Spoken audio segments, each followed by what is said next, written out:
Hi everyone, welcome back to my YouTube channel Study Band.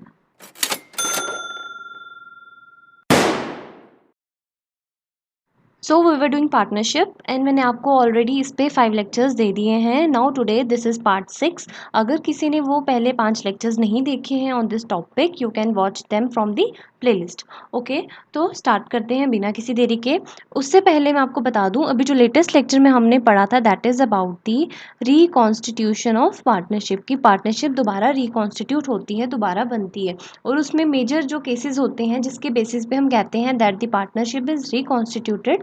That was, एक तो मैंने बताया जब हमारी change in profit sharing ratio होती है, हमारी जो शेयरिंग रेशो है प्रॉफिट्स की वो चेंज हो जाए, या फिर if any new partner is admitted, or we can say admission of a partner, or retirement of a partner, or death of a partner. Last lecture हमारा पूरा इसी पे रहा था about the profit sharing ratio. एक तो normal था कि आपको ओल्ड रेशो दी, देन न्यू रेशो दी, और उससे आपको कहा find out the gaining ratio और सेक्रीफाइसिंग रेशो. एक हमने ऐसा केस करा. देन सेकंड केस में मैंने आपको बताया कि अगर कोई पार्टनर एडमिट हो रहा है उस टाइम पे आपको रेशोज कैसे कैलकुलेट करनी है. तो एडमिशन वाला टॉपिक हो चाहे रिटायरमेंट या डेथ, इन सब के केसेस में जो भी प्रॉफिट शेयरिंग रेशो के पॉसिबल केसेस थे वो सब आपको मैंने ये लास्ट जो हमारा लेटेस्ट लेक्चर रहा था उसमें कवर करवा दिया है. तो अब हम आगे जब एडमिशन की बात करेंगे या रिटायरमेंट या डेथ की, अब मैं शेयरिंग रेशो के कैलकुलेशन की बात नहीं करूँगी. ओके, तो प्रॉफिट शेयरिंग रेशो वाला टॉपिक कंप्लीट हो गया. नाउ आज हम क्या करेंगे about the admission of a partner. तो स्टार्ट करते हैं. Admission of a partner. As per the Partnership Act 1932, new partner can be admitted into the firm with the consent of all the existing partners. अब आपको पता है कि जो भी पार्टनरशिप है या फिर पार्टनर्स के जो भी रूल्स गवर्न करने हैं, उनके कोई भी एक्ट है, उनकी कोई लाइबिलिटी है, कोई राइट है, कुछ भी कोई ड्यूटी है, वो सब कुछ कौन मैनेज करेगा, कौन दिखाएगा, ये किसके थ्रू हमें पता लगेगी? With the help of partnership act 1932. अगर हम प्रॉपरली कहें तो इंडियन पार्टनरशिप एक्ट 1932. अब इस लाइन में कहा है कि न्यू पार्टनर को अगर हमने अपनी फर्म में एडमिट करना है, कब एडमिट कर सकते हैं? प्रोवाइडेड कि सारे पार्टनर्स जो होंगे उनकी क्या मिले, हमें कंसेंट मिले, रजामंदी मिल जाए, आपस में सहमति से वो डिसाइड करें कि yes new partner can be admitted, otherwise हम पार्टनर को एडमिट नहीं करेंगे. Okay, then on the admission old firm is not dissolved, only the partnership is dissolved. This point is very important, इसको याद रखना है. एमसीक्यूज की फॉर्म में भी पूछ सकते हैं कि जब किसी पार्टनर की एडमिशन होती है, eight the time of admission old firm dissolve होती है या फिर ओल्ड पार्टनरशिप डिसॉल्व होती है. ओल्ड पार्टनरशिप का यहाँ पे कहने का मतलब है ओल्ड पार्टनरशिप डीड. ठीक है, जो जिसमें क्या मेंशन करा होता है, उनकी शेयरिंग रेशोज के बारे में बताया होता है कि आगे उनके लिए क्या राइट्स हैं, क्या ड्यूटीज़ हैं उनकी. ठीक है, तो जब भी कोई न्यू पार्टनर एडमिट होगा, ऐसा तो नहीं है ना कि सारे पार्टनर्स ही पुराने भाग जाएंगे उसके आने से. नो, पार्टनर्स तो वही रहेंगे. और यू नो कि कलेक्टिवली हम पार्टनर्स को क्या बुलाते हैं? एक फर्म बुलाते हैं. तो अगर कोई न्यू पार्टनर एडमिट हो रहा है तो ओल्ड फर्म डिसॉल्व नहीं हो रही है, only the partnership is dissolve. जो पुरानी ओल्ड पार्टनरशिप होती है सिर्फ वो डिसॉल्व होती है. तो this you have to remember, this is important. Clear? Then with the admission of a new partner there is a reconstitution of the partnership firm. जैसे ही किसी पार्टनर की एडमिशन होती है न्यू पार्टनर की, फर्म क्या हो जाती है? रिकॉन्स्टिट्यूट हो जाती है. We know that. And all the partners get into new agreement. तो पार्टनर्स सारे जितने भी होते हैं अब एक न्यू अग्रीमेंट में आ जाते हैं अपने बिजनेस को चलाने के लिए, for carrying out the business of the firm. New agreement होगा और उसी के अकॉर्डिंग हमारी न्यू रेशो भी निकलेगी, ओल्ड रेशो का फिर कोई भी काम नहीं होगा. यहाँ तक क्लियर है आपको एडमिशन का concept? Okay, then the following adjustments need to be made at the time of admission of a new partner. जब कोई न्यू पार्टनर की एडमिशन होती है उस टाइम पे ये फॉलोइंग जो एडजस्टमेंट्स दी हैं इनको हमें करना होता है. Okay, first one, calculating the new profit sharing ratio along with the sacrificing ratio. ये तो हमने ऑलरेडी कर लिया अपने लास्ट लेक्चर में. हमने सीखा कि न्यू रेशियो कैसे निकालते हैं, सेक्रीफाइसिंग कैसे निकालते हैं. देन वी ऑल्सो स्टडीड कि गेनिंग कैसे निकालते हैं. बस फॉर्मूलाज पता हो, then by interchanging the terms we can find out any ratio. Okay, then revaluation of assets and liabilities. हम अपने एसेट्स और लाइबिलिटीज़ को दोबारा रीवैल्यू करते हैं at the time of admission. उसके बाद accounting for goodwill and then transfer of reserves to old partners in old ratio. अब इन टॉपिक्स को भी हम अलग से वन बाय वन समझेंगे. सबसे पहले किसको देखेंगे? Revaluation of assets and liabilities. So अब एक बार ये थोड़ा मैंने ऐसे समरी चार्ट बना दिया कि एडमिशन ऑफ अ पार्टनर के टाइम पे क्या क्या मेजर चीज़ें होंगी। एक तो रिवैल्यूएशन होगी, उसके लिए हम बनाते हैं रिवैल्यूएशन अकाउंट, ये हम सीखेंगे। देन रिजर्व्स को हम ट्रांसफ़र कर देते हैं, ये आगे सीखेंगे। वही न्यू और सैक्रिफाइसिंग रेशियो कैलकुलेट करते हैं और गुडविल की एडजस्टमेंट करते हैं। ये तो एक था कि ओवरव्यू दिख जाए आपको सामने जल्दी से।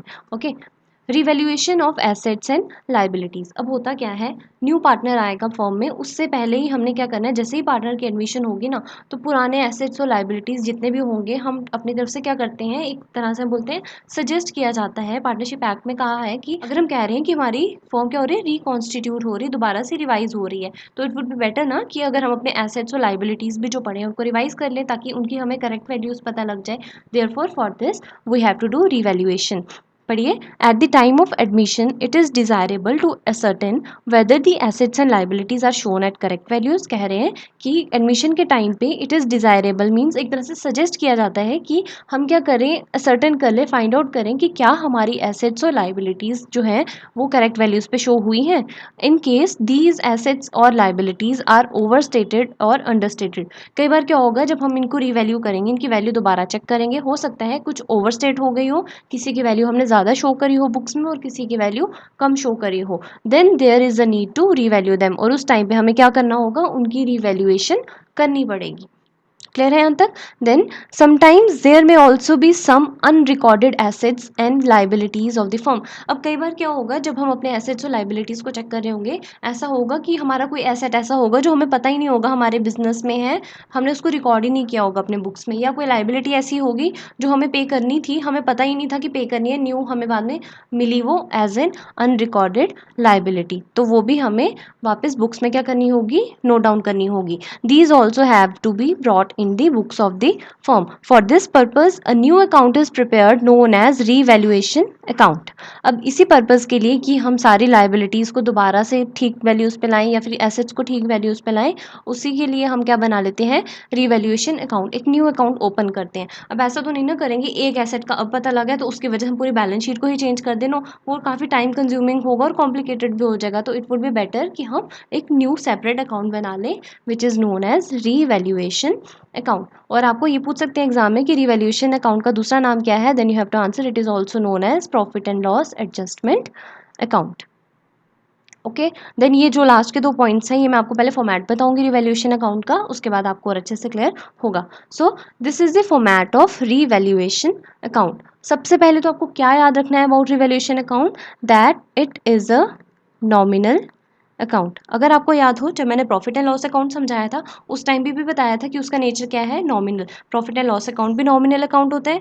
देन हमने पढ़ा था profit and loss appropriation account, उसका नेचर भी क्या होता है, नॉमिनल। सिमिलरली रीवैल्यूएशन अकाउंट का नेचर भी क्या होता है, नॉमिनल। और नॉमिनल अकाउंट का रूल क्या कहता है, debit all expenses and losses, credit all incomes and gains. कुछ भी आपका एक्सपेंस या लॉस हो रहा है that have to be recorded on the debit side, और कुछ भी इनकम या गेन हो रहा है that will be on the credit side. ठीक है, तो अब इसका क्या मतलब हुआ कि हमारे लिए कुछ भी खर्चा या लॉस होगा तो वो रिवैल्यूएशन अकाउंट की कौन सी साइड पे आएगा, ऑन दी डेबिट साइड, और कुछ भी हमें लगेगा कि हमारी इनकम हुई है, हमें फ़ायदा है, that will come on the credit side of revaluation account. अब एक एक साइड करके देखते हैं। सबसे पहले डेबिट साइड, यहाँ पे लिखा है मैंने to asset decrease in the value. इसका मतलब है अगर हमने किसी एसेट को रिवैल्यू करा और उसके बाद हमें पता लगा कि उसकी वैल्यू डिक्रीज हो गई है। सपोज हमारी कोई मशीनरी थी, उसकी वैल्यू हमने पहले रिकॉर्ड करके रखी थी ₹10,000, but after its revaluation we found कि उसकी वैल्यू सिर्फ और सिर्फ 8,000 रह गई। दैट मीन्स हमें 2,000 का क्या हुआ, इसकी वैल्यू में डिक्रीज हो गया। एक तरह से हमारे लिए क्या है, लॉस ही हुआ ना। Therefore it will be debited to revaluation account. यहाँ पे हम लिखेंगे जो भी रिस्पेक्टिव एसेट का नाम होगा और जिस अमाउंट से वो डिक्रीज होगा। जैसे कि यहाँ पे एग्जांपल में मशीनरी था तो हम यहाँ पे लिखेंगे टू मशीन, और यहाँ पे हम क्या लिख देंगे, 2,000। वैसे ही आगे क्या है डेबिट साइड पे, to liability, increase in the value. Obviously अगर हमारे लिए कोई लाइबिलिटी इंक्रीज कर गई है, इसकी भी एग्जांपल देखते हैं। अगर कोई क्रेडिटर हमने रिकॉर्ड करके रखा था 5,000 का, बट बाद में पता लगा नहीं वो 5,000 की पेमेंट नहीं करनी थी, हमने उसको 8,000 की करनी थी, तो क्या हुआ, हमारी 3,000 की लाइबिलिटी इंक्रीज कर गई। तो हमारे लिए क्या है, एक तरह से खर्चा ही पड़ा ना। तो रिवैल्यूएशन अकाउंट में कहाँ पे करेंगे इसको, डेबिट साइड पे। यहाँ पे लिख देंगे हम 3,000 1000, ओके। उसके बाद अनरिकॉर्डेड लाइबिलिटी, लाइबिलिटी हमारी कोई पहले पता नहीं थी, अब हमें पता लगी, दैट वाज नॉट रिकॉर्डेड, अब उसको हम रिकॉर्ड करेंगे, देयरफॉर उससे भी क्या होगा, एक तरह से हमें लॉस ही होगा, इसलिए वो भी कहाँ जाएगी, on the debit side of revaluation account. और अब बात करें हम क्रेडिट साइड की, क्रेडिट साइड पे पहले क्या है, bye asset increase in the value, तो ये सब भी क्लियर ही है, अगर एसेट की वैल्यू इंक्रीज कर रही है, इंक्रीज करी हमारे लिए एक तरह से इनकम है, तो increase in the value of an asset will be recorded on the credit side of revaluation account. वैसे ही कोई लाइबिलिटी है उसकी वैल्यू डिक्रीज कर गई, कम है, हमारे लिए फायदा है, देयरफॉर वो भी कहाँ आएगी, रिवैल्यूएशन अकाउंट के क्रेडिट साइड पे। देन अनरिकॉर्डेड एसेट, कोई एसेट था, सपोज हमारा कोई टाइपराइटर था कहीं पड़ा हुआ था, हमें पता ही नहीं है कि ये भी हमारे पास है, तो क्या हुआ, वो अनरिकॉर्डेड रह गया था इन दी बुक्स, देयरफॉर अब उसको रिकॉर्ड करेंगे like an income, therefore it will be on the credit side of revaluation account. Clear है यहाँ तक? नाउ यहाँ पे प्रॉफिट या फिर लॉस, आपको पता है कि हम क्या करते हैं, कोई भी अकाउंट बनाते हैं उसके बाद उसका टोटल करते हैं, डेबिट और क्रेडिट का, जो साइड बड़ी होती है वहाँ पे हम टोटल लिख देते हैं, then on the smaller side we note down the difference. अगर हमारी डेबिट साइड बड़ी आई as compare to credit side, तो हमें यहाँ पे लॉस होगा, जो फर्दर कहाँ पे ट्रांसफर हो जाता है, in the old partners capital account in old ratio. और अगर हमारी क्रेडिट साइड ज़्यादा हुई और डेबिट साइड कम हुई, तो हमें क्या होगा, प्रॉफिट होगा, which is also transfer to old partners in old ratio. तो आपने नोट करा यहाँ पे दोनों में क्या है, ओल्ड रेशो में हम ट्रांसफर कर रहे हैं। तो आपको याद रखना है, एमसीक्यू में आपको पूछ सकते हैं कि जो रिवैल्यूएशन अकाउंट में प्रॉफिट आता है या लॉस आता है, उसको हम किस रेशो में पार्टनर्स में बांटते हैं, you have to answer in the old ratio. ये इंपॉर्टेंट है, याद रखना है इसको आपने, ओके। तो क्लियर है यहाँ तक, आई होप आपको रिवैल्यूएशन अकाउंट का फॉर्मेट क्लियर है। तो वापस वो दोनों टर्म्स देख लेते हैं, क्या थी, एक तो थी ये increase in the assets, decrease in the liabilities, और unrecorded assets are credited and debited in case of vice versa. अगर एसेट में कोई इंक्रीज हुआ, लाइबिलिटीज में कोई डिक्रीज हुआ, या कोई अनरिकॉर्डेड एसेट हुआ, तो उसको हमने क्रेडिट करना है। देखिए, एसेट में कोई इंक्रीज हुआ, लाइबिलिटी में कोई डिक्रीज हुआ, या अनरिकॉर्डेड एसेट हुआ, तो उसको हमने क्या करा, क्रेडिट करा। सिमिलरली उन्होंने कहा डेबिटेड होगा इन case of vice versa, debited हो गया कि ये उसका रिवर्स हो जाएगा, कि एसेट डिक्रीज हुआ तो डेबिट साइड, लाइबिलिटी इंक्रीज हुई तो डेबिट साइड, अनरिकॉर्डेड लाइबिलिटी तो डेबिट साइड। क्लियर है यहाँ तक? उसके बाद बैलेंस ऑफ रिवैल्यूएशन अकाउंट, जो भी रिवैल्यूएशन अकाउंट में बैलेंस आएगा, आई टोल्ड यू प्रॉफिट आएगा तो डेबिट साइड पे आएगा और लॉस आएगा तो क्रेडिट साइड पे आएगा। कोई भी बैलेंस आए, वेदर प्रॉफिट और loss, it should be transfer to old partners capital account, but in which ratio, in the old ratio. ये आपको याद रखना है, this is very important. Exams में मेरे ख्याल से तो आपको ज़्यादातर एमसीक्यूज आएंगे ही इसी पे, कि आप बताएं कि इसको किस रेशो में बांटेंगे या वो चीज़ किस रेशो में बांटी जाएगी। तो आपको याद रखना है कि जब भी रिवैल्यूएशन का प्रॉफिट या लॉस होगा, that have to be distributed among the old partners in old ratio. Clear है यहाँ तक? और ये कि रिवैल्यूएशन अकाउंट का नेचर क्या होता है, it is a nominal account. Now journal entries for revaluation of assets and liabilities. अब देखिए, घबराना नहीं है, आपको अगर याद हो हमने जर्नल से लेजर बनाना सीखा था ना। सपोज कोई भी जर्नल एंट्री है, suppose cash account debit to sales account, ये आपको अगर एक जर्नल एंट्री दी हो, तो मैंने आपको पोस्टिंग करना सिखाई थी लेजर में, कैसे करते थे। पहले तो मैंने आपको बताया कि जो भी डिफरेंट डिफरेंट नेम्स हैं एंट्रीज में, उनका अलग से अकाउंट खोल लें। तो यहाँ पे हम एक कैश अकाउंट का भी लेजर बना लेंगे और सेल्स का भी बना लेंगे। फिर मैंने आपको क्या सिखाया था कि पोस्टिंग कैसे करते हैं हम जर्नल से फर्दर लेजर में। अगर हमने कैश को डेबिट करा है ना, कैश अकाउंट डेबिट, तो वो कैश की डेबिट साइड पे ही आएगा। आपको पता है अकाउंट की लेफ्ट हैंड साइड को डेबिट साइड कहते हैं, राइट हैंड साइड को क्रेडिट साइड। अगर हमने कैश को डेबिट करा, यहाँ पे हमने डेबिट साइड पे ही लिखना है विद द टू वर्ड से हम स्टार्ट करते हैं, बट नाम ऑपोजिट का आता है, तो यहाँ पे क्या लिखेंगे, टू सेल्स। बट अगर हम इसी एंट्री को रीड करें, मतलब हुआ कि अकाउंट में जो मैंने यहाँ पे चीज़ लिखी है, इसको अगर हमने रीड करना हो कि कैसे एंट्री यहाँ पे पोस्ट हुई है, हम क्या बोलेंगे कि कैश अकाउंट की डेबिट साइड पे आया ना, दैट मीन्स कैश को हमने करा है डेबिट। तो अगर हमें ये चीज़ ना हो, अब अगर आपको कोई सिर्फ ये अकाउंट दे और बोले कि इधर से आप बताएं कि जर्नल एंट्री क्या है, तो आप इजीली बता सकते हैं कि कैश की डेबिट साइड पे है, दैट मीन्स कैश क्या हुआ है, डेबिट हुआ है, कैश अकाउंट डेबिट। तो अंदर वाली चीज़ क्या हुई होगी, क्रेडिट हुई होगी, टू सेल्स अकाउंट। तो देखो ना, यहाँ पे यही एंट्री सेम है जो मैंने यहाँ पे पहले लिखी थी। देयरफॉर आप क्या कर सकते हैं, जर्नल से लेजर भी बना सकते हैं, लेजर से दोबारा जर्नल एंट्री भी बना सकते हैं। That is very easy. Similarly ये जो मैंने रिवैल्यूएशन अकाउंट का आपको भी फॉर्मेट बताया, यहाँ पे ये फॉर्मेट बताया ना, ये एक लेजर था एक तरह से, ये लेजर अकाउंट था जिसके थ्रू आपको अब क्या बनानी है, जर्नल एंट्रीज। पहला है for increase in the value of an asset. देखिए यहाँ पे एसेट की वैल्यू में इंक्रीज हुआ, जब एसेट की वैल्यू में इंक्रीज हो रहा है तो हम रिवैल्यूएशन अकाउंट के क्रेडिट साइड पे लिख रहे हैं। तो मैंने आपको अभी बताया कि पहले हम देखेंगे कि अकाउंट के किस साइड पे आ रहा है, रिवैल्यूएशन की क्रेडिट साइड पे आ रहा है। दैट मीन्स हमने रिवैल्यूएशन को क्रेडिट करा होगा। ये जर्नल एंट्री बना के बता रही हूँ, to revaluation account. That means अंदर वाली चीज़ क्या हुई होगी, डेबिट हुई होगी। तो हम क्या लिखेंगे यहाँ पे, asset account debit to revaluation account. वही same, for increase in the value of an asset, asset account debit to revaluation account. वैसे ही for reduction in the value of an asset, अगर किसी एसेट की वैल्यू में reduction हो रही है, कम हो रही है, मीन्स डिक्रीज हो रहा है, तो यहाँ पे रिवैल्यूएशन के डेबिट साइड पे हम लिख रहे हैं। देयरफॉर एंट्री में देखेंगे तो हम क्या करेंगे, रिवैल्यूएशन को क्या करेंगे, डेबिट करेंगे, तो अंदर वाली क्या होगी, क्रेडिट होगी टू एसेट अकाउंट। तो यही एंट्री है, revaluation account debit to asset account.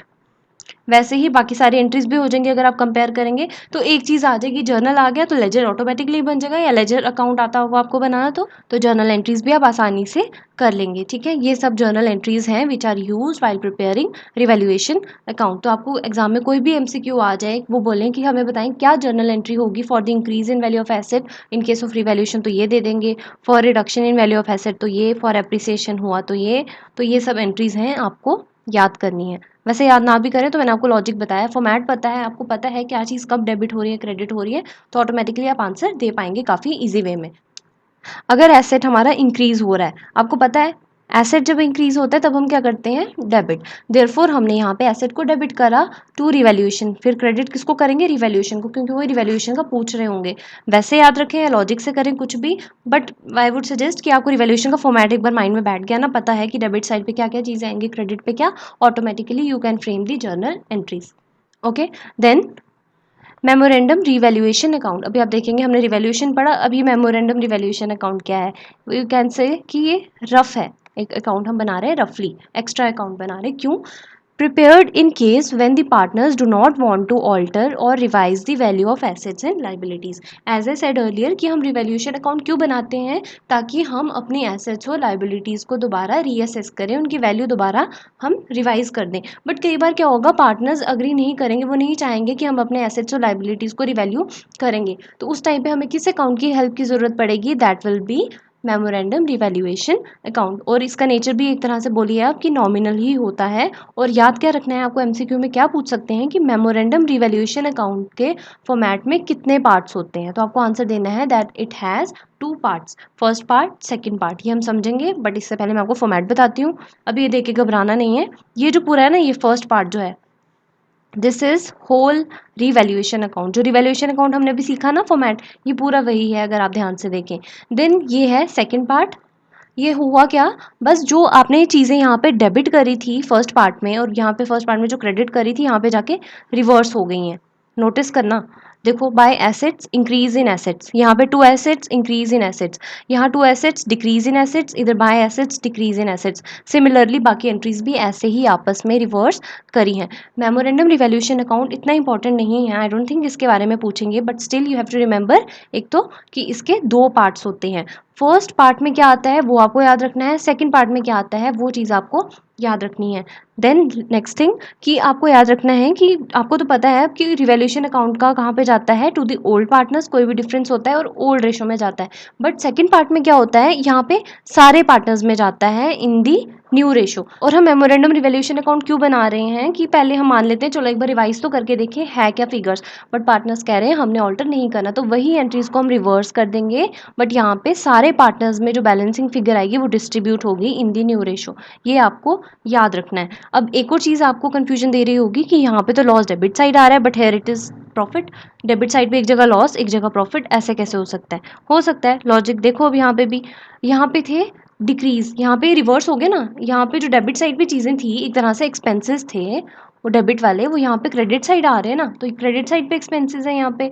ठीक है। तो एक्सपेंसेस यहाँ पे हैं और हमारी इनकम्स यहाँ पे हैं, क्योंकि यहाँ पे इनकम थी तो यहाँ पे रिवर्स हो गई ना। तो जब आपके एक्सपेंसेस इनकम से ज़्यादा होंगे तो यहाँ पे डिफरेंस आएगा ना, दैट विल बी लॉस। और अगर इनकम ज़्यादा है एक्सपेंसेस कम है तो यहाँ जो डिफरेंस आएगा दैट विल बी प्रॉफिट। तो इन दी एंड मेन आपको क्या याद रखना है, मेमोरेंडम रिवैल्यूएशन अकाउंट के 2 पार्ट्स होते हैं। फर्स्ट पार्ट में वही सेम फीचर्स आ जाएंगे as in case of revaluation, और सेकंड पार्ट में क्या आ जाएगा, रिवर्स हो जाती है एंट्रीज, और जो बैलेंसिंग फिगर होती है वेदर प्रॉफिट और loss that is to be distributed among the all partners in the new ratio. ये आपको याद रखना है। थ्योरी देखो इसकी, फर्स्ट पार्ट में क्या होता है, in this increase in assets decrease in liabilities is shown at the credit side, वैसे ही जैसे रिवैल्यूएशन में होता था। सिमिलरली इंक्रीज इन लाइबिलिटीज और decrease in the assets are shown at the debit side. Okay, the net effect whether it is profit और loss, कह रहे हैं नेट इफेक्ट जो होगा चाहे प्रॉफिट हो या लॉस हो, ये भी सिर्फ फर्स्ट पार्ट की बात कर रहे हैं, तो वो क्या होगा, that is to be distributed in the old partners in old ratio, जैसे हम रिवैल्यूएशन में करते थे।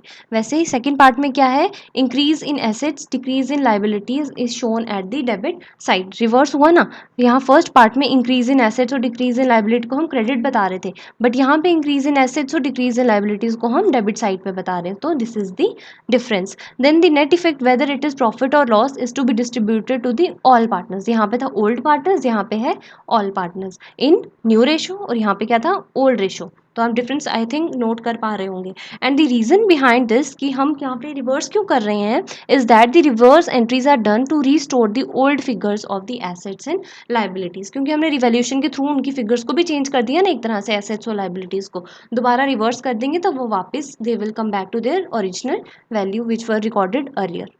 ओके, तो मेमोरेंडम रिवैल्यूएशन इतना इंपॉर्टेंट नहीं है, स्टिल जो मुझे लगा इसमें इंपॉर्टेंट आपको याद रखना चाहिए वो मैंने आपको बता दिया। Accounting for goodwill, why treatment of goodwill.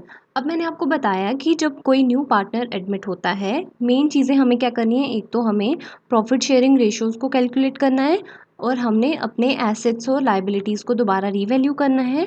Then I am saying कि हमें गुडविल का भी ट्रीटमेंट करना है। अब ये क्या है मैं आपको क्लियर करूँ। सबसे पहले तो आपको मीनिंग मैंने बता दिया कि गुडविल क्या है, it is the reputation of the business which attracts the customer. Goodwill का मीनिंग तो मैंने क्लियर कर दिया कि एक तरह से बिजनेस की रेपुटेशन है जिसकी वजह से कस्टमर्स अट्रैक्ट होते हैं।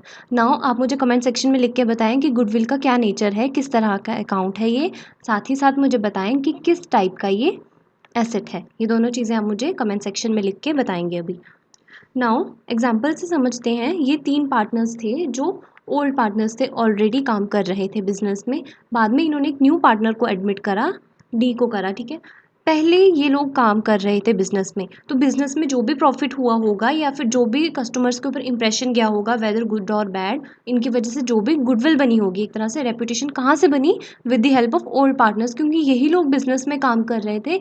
इन्हीं के एफर्ट्स, इन्हीं के कंट्रीब्यूशन ने गुडविल भी क्रिएट करी। तो इट विल बी रॉन्ग, ये गलत होगा उनके साथ अगर वो डी पार्टनर को एडमिट करने लगे हैं, दैट इज़ न्यू पार्टनर। अब न्यू पार्टनर तो ऐसे ही आ गया, उसने तो कुछ काम ही नहीं करा था बिजनेस में, वो कैसे उनकी वजह से रेपुटेशन गेन कर सकता है। तो होता क्या है, जैसे ही कोई न्यू पार्टनर आएगा तो हमने जो पुरानी गुडविल होगी ना ओल्ड पार्टनर्स की, उनको डिस्ट्रीब्यूट कर देंगे पहले कि ये तुम्हारे काम का पैसा था जो तुमने खुद अपनी मेहनत से अर्न करा है। क्योंकि गुडविल का अमाउंट जो होता है, एज ए सेड कि गुडविल एक रेपुटेशन है, तो एग्जैक्ट अमाउंट तो हम पता कर नहीं सकते, उसकी हम एक वैल्यूएशन करते हैं ऑन डिफरेंट बेसिस। हम एक एस्टिमेशन लगाते हैं जिस वजह से हम कहते हैं कि हमारे बिजनेस की इतनी वैल्यू की गुडविल है। तो वो जो वैल्यू होती है गुडविल की, जब न्यू पार्टनर एडमिट होगा उस टाइम पे हम वो ओल्ड पार्टनर्स को बांट देंगे in their old ratio. Logic समझ आया ना, ओल्ड रेशो में ही करेंगे, न्यू रेशो का तो कुछ काम नहीं होगा क्योंकि उसमें डी भी इंक्लूड हो जाएगा। डी ने तो कुछ करी नहीं मेहनत उस गुडविल को अर्न करने में, therefore goodwill is to be distributed among the old partners in old ratio at the time of admission of a partner. ये एक तरह से आपके लिए एमसीक्यू भी बन सकता है, तो आपको याद रखना है। ओके, तो अब वाई ट्रीटमेंट ऑफ गुडविल। अब हम गुडविल का ट्रीटमेंट क्यों कर रहे हैं, यही जो स्टोरी मैंने आपको बताई ना, सेम यहीं पे है। Reputation of a business and result of a hard work and dedication of old partners. पहले तो गुडविल है क्या, ये एक रेपुटेशन है बिजनेस की, या हम बोल सकते हैं किस चीज़ का रिजल्ट है, जो ओल्ड पार्टनर्स थे उनके हार्ड वर्क और उनकी अपनी डेडिकेशन का। No role of new partners in this whole scenario. ये जो भी हार्ड वर्क करा उन्होंने, डेडिकेशन करी, जिसकी वजह से रेपुटेशन बनी, इसमें न्यू पार्टनर का कोई भी रोल नहीं है। Since after the admission new partner becomes entitle to get benefit of this reputation. अब होता क्या है, या तो हम बोल रहे हैं कि गुडविल ओल्ड पार्टनर्स को बांट दें, अगर नहीं बांट रहे हैं तो क्या बोलते हैं कि अगर एडमिशन होने लगी है न्यू पार्टनर की तो हम क्या बोलेंगे, ए बी और सी, जैसे मैंने यहाँ पे एग्जाम्पल ही, ओल्ड पार्टनर्स होंगे ना, जब हम न्यू पार्टनर को एडमिट करने लगेंगे ये कहेंगे कि ठीक है तू आ जा हमारे बिजनेस में, प्रोवाइडेड तू पैसा लेके आएगा पहले ही गुडविल का, कि जिस वजह से हम तुझे हमारे बिजनेस की जो रेपुटेशन है तेरे साथ भी कंट्रीब्यूट करें। ठीक है, इसलिए न्यू पार्टनर को हम एंटाइटल कर देते हैं for the benefit of this reputation. इसीलिए क्या होता है, देयरफॉर ही compensates the old partners by paying them, और उसको क्या पे करना पड़ता है, प्रीमियम। अब मैं यहाँ पूरे टॉपिक में जब गुडविल बोलूँगी या प्रीमियम, आपको समझ आना ये दोनों एक ही चीज़ है। Okay, no reputation no compensation. अब क्या होता है, मैंने आपको बताया कि रेपुटेशन होगी बिजनेस की, तो इसीलिए जो न्यू पार्टनर आएगा उसको उनको क्या देनी पड़ेगी, कॉम्पनसेशन देनी पड़ेगी। बट अगर वो बिजनेस पहले से ही अच्छा नहीं काम कर रहा था, चलता ही नहीं था अच्छे से, तो पार्टनर्स क्लेम नहीं करेंगे न्यू पार्टनर को कि तू हमें कॉम्पनसेशन दे। उनकी अपनी गुडविल है ही नहीं है तो वो क्यों मांगेंगे उनसे, उनको कोई राइट नहीं है। Therefore no reputation no compensation. Clear है यहाँ तक? नो, आई होप कि आपको गुडविल का ट्रीटमेंट क्लियर हो गया कि क्यों करना होता है हमने eight the time of admission. तो याद रखें कि एडमिशन के टाइम पे हम गुडविल का ट्रीटमेंट करेंगे। सिमिलरली रिटायरमेंट और डेथ के केस में भी पार्टनर्स के बीच में क्या होता है, गुडविल का ट्रीटमेंट होता है, जो हम आगे फर्दर सीखेंगे जब हम रिटायरमेंट और डेथ का टॉपिक पढ़ेंगे। बट फॉर द टाइमिंग आप याद रखें हम किसके बारे में पढ़ रहे हैं, फॉर द एडमिशन, और उस टाइम पे गुडविल का क्या ट्रीटमेंट है। बट हाँ, मैंने आपको बोला कि यही काफ़ी सारी चीज़ें जो है आगे कंटिन्यू होंगी, तो आप इसको अभी समझ लें, आगे आपको कोई प्रॉब्लम नहीं होगी। Okay, now at the time of admission, new partner has to bring capital and goodwill or premium. Obviously अगर कोई न्यू पार्टनर एडमिट हो रहा है, जैसे पहले पार्टनर्स जब आए थे बिजनेस में उन्होंने भी कुछ ना कुछ कंट्रीब्यूट करा होगा ना, और उसी कंट्रीब्यूशन को हम क्या बोलते हैं, कैपिटल बोलते हैं। वैसे ही कह रहे हैं कि एडमिशन के टाइम पे गुडविल तो लानी ही लानी है। जैसे कि अभी मैंने आपको बताया कि उस रेपुटेशन का बेनिफिट न्यू पार्टनर भी लेने वाला है, तो उसको गुडविल तो लानी है, उसका अमाउंट तो लाएगा, साथ ही साथ पार्टनर को कैपिटल भी लानी है, क्योंकि बिजनेस के साथ काम करेगा तो कुछ वो भी अपना इन्वेस्टमेंट देगा उसमें। क्लियर है? Entry for the capital introduction by new partner. जब कोई न्यू पार्टनर कैपिटल लाएगा तो क्या एंट्री होगी, cash account debit to new partners capital account. मैं पहले ही बता दूं ये कुछ नया तो नहीं है ना, जब हमने जर्नल एंट्री सीखी थी, कैपिटल इन्वेस्ट करते थे तो हम एंट्री भी क्या करते थे, कैपिटल इन्वेस्ट करा इन कैश, तो एंट्री क्या होती थी, cash account debit to capital account. तो आई होप ये वाली एंट्री तो आपको आती होगी, काफ़ी बेसिक है, क्योंकि हमने कैपिटल कंट्रीब्यूट करा, कैश आया हमारे बिजनेस में, कैश इज एसेट, इंक्रीज किया तो डेबिट, और कैपिटल हमारी इंक्रीज कर गई, कैपिटल इंक्रीज करती है तो क्रेडिट। वही सेम एंट्री है, बस यहाँ पे बात कर दी कि न्यू पार्टनर है, तो यहाँ पे कैपिटल अकाउंट के साथ क्या लगा दिया हमने, बस कि न्यू पार्टनर का कैपिटल अकाउंट होगा। क्लियर है? तो cash account debit to new partners capital account. हमेशा हर एक केस में कैपिटल इंट्रोडक्शन के टाइम पे यही एंट्री रहने वाली है। तो हर जगह कहाँ पे चेंज हो सकती है entries, in the case of goodwill. अब कई सारे डिफरेंट केसेस होते हैं जिसकी वजह से हमें गुडविल का ट्रीटमेंट करना पड़ता है। ठीक है, ट्रीटमेंट ऑफ गुडविल। अब हम सीखेंगे कि गुडविल का कैसे ट्रीटमेंट किया जाता है, या ऐसे हम क्या बोल सकते हैं, प्रीमियम। जैसे अभी बताया कि दोनों टर्म्स सेम है। और याद रखना कि कैपिटल की हमेशा वही एंट्री रहेगी, cash account debit to new partners capital account. Now अब हम जब गुडविल का ट्रीटमेंट करते हैं, इसमें कई सारे केसेस बनते हैं, बट जो उसमें से मेजर हैं मैंने आपको वही बताया जो I think exam point of view से रेलेवेंट है। अदरवाइज अगर आप एनसीईआरटी की बुक्स देखेंगे खोल के 12th की, तो कितना वास्ट है ना पार्टनरशिप, वो इतना ईजिली जल्दी ख़त्म नहीं होने वाला है, और आपको एमसीक्यूज़ में आना है, हार्डली मैक्सिमम 2 to 3 मार्क्स का आ जाएगा। तो हमने उतना ही प्रिपेयर करना है जितना एग्जाम पॉइंट ऑफ व्यू से रेलेवेंट है। ओके, तो मेजर केसेस जो हम पॉसिबल केसेस बना सकते हैं गुडविल के लिए, तो वही मैं आपको बताऊंगी बस।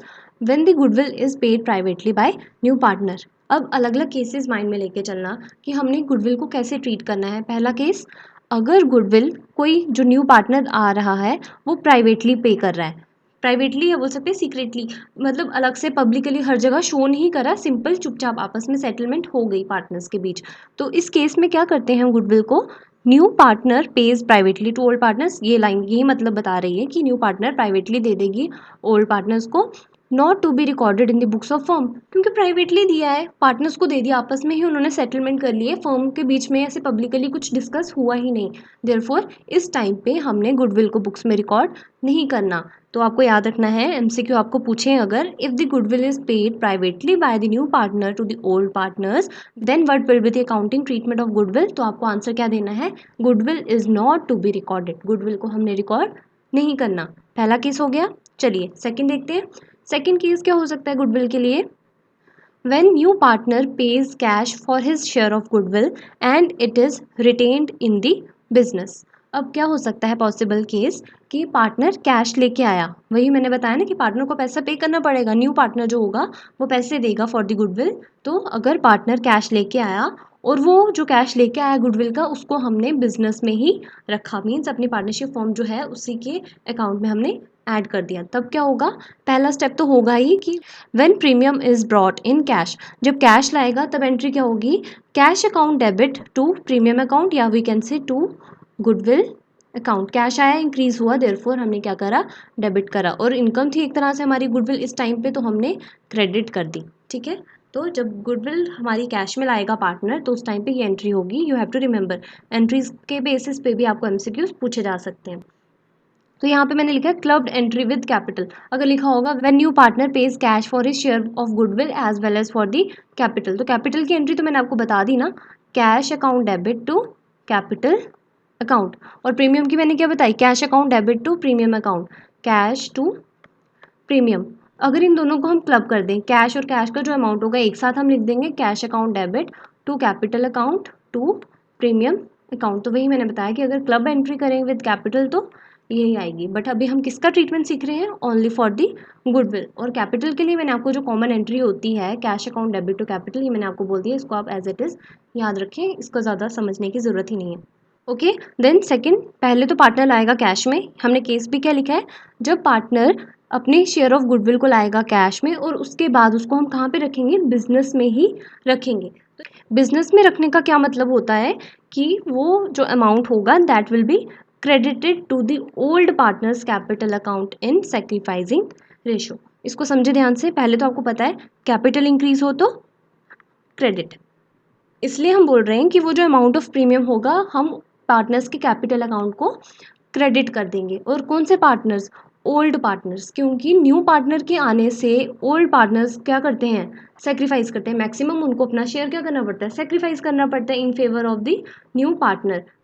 इसीलिए हम जो भी गुडविल का अमाउंट होगा हमने ओल्ड पार्टनर्स को देना है, या हम बोल सकते हैं सिर्फ और सिर्फ सेक्रीफाइसिंग पार्टनर्स को, जिनका शेयर अब कम हो जाएगा। सेक्रीफाइसिंग रेशियो क्या होती है, ये हमने लास्ट टॉपिक में काफ़ी डिटेल में समझा था, उनकी कॉम्पिटिशन भी समझी थी। ठीक है, तो लॉजिक भी है ना कि हम सेक्रीफाइसिंग रेशियो में ही क्यों बांट रहे हैं, क्योंकि हम दे भी किसको रहे हैं, सिर्फ और सिर्फ सेक्रीफाइसिंग रेशियो को, जिन पार्टनर्स को लॉस हो रहा होगा नए पार्टनर के आने से। इसीलिए जो हमने प्रीमियम पहले क्रेडिट करा था एज एन इनकम, एक तरह से हम बांट देंगे, वो खत्म होगा तो रिवर्स कर देंगे, हमने क्या कर दिया, डेबिट कर दिया to old partners capital account, क्योंकि हमने ओल्ड पार्टनर्स के कैपिटल अकाउंट में वो पैसे ट्रांसफर कर दिए, कैपिटल इंक्रीज हुआ, देयरफॉर हमने क्या करा, क्रेडिट। वही ओल्ड पार्टनर्स क्या है, ये सेक्रीफाइसिंग पार्टनर्स, और किसमें, इन सेक्रीफाइसिंग रेशो। तो ये दोनों केसेस क्लियर हैं आपको, एक बार दोबारा रिपीट करती हूँ। पहला है गुडविल अगर प्राइवेटली पे कर दी तो रिकॉर्ड ही नहीं करनी है, काम ही खत्म है। बट अगर न्यू पार्टनर गुडविल लेके आया, कैश में लेके आया, साथ ही साथ में उसको हमने बिजनेस में ही रखा, पहले जब कैश लेके आएगा तो एंट्री क्या होगी, cash account debit to premium account, और जब वो वाला प्रीमियम जो वो लेके आया कैश में उसको आगे फर्दर हम बिजनेस में रिटेन करके रखने वाले हैं। रिटेन का यहाँ मतलब है कि हम पुराने पार्टनर्स जिनको सेक्रीफाइस हुआ उनको बांटने वाले हैं, तो एंट्री क्या होगी, जो हमने प्रीमियम क्रेडिट करा उसको करेंगे debit to old partners capital account, क्योंकि उनके कैपिटल में गया देयरफॉर क्रेडिट।